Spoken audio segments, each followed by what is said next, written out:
ഈ കണക്കും ഇംഗ്ലീഷും പേടിച്ചിട്ടാണ് കണക്കും ഫിസിക്സ് കെമിസ്ട്രി ബയോളജി ഇതൊക്കെ പേടിച്ചിട്ടാണ്, മാത്സും ഒക്കെ പേടിച്ചിട്ടാണ് ഞാൻ 10 കഴിഞ്ഞിട്ട് സയൻസ് എടുക്കാതെ പോയി VHSCയിൽ കൊമേഴ്സ് എടുത്തത്.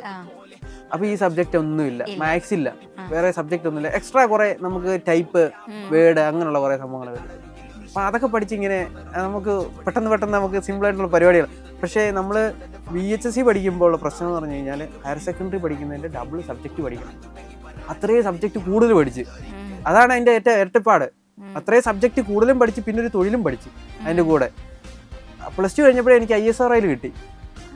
ISROയിൽ കിട്ടി, സ്റ്റെനോയായിട്ട് ISROയിൽ കിട്ടി.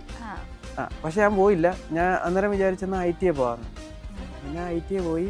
ITA കഴിഞ്ഞപ്പോൾ ഞാൻ വിചാരിച്ചെന്നാൽ ഡിപ്ലോമയ്ക്ക് പോയേക്കാം, അതും പോയി. അങ്ങനെയാണ് ഈ കൈക്കടി കൊണ്ടപ്പോഴാണ് എനിക്ക് തോന്നിയത് ഡിപ്ലോമയ്ക്ക് പോയാൽ അടി കൊള്ളണ്ടല്ലോ, സൂപ്പർവൈസ് ചെയ്താൽ മതി.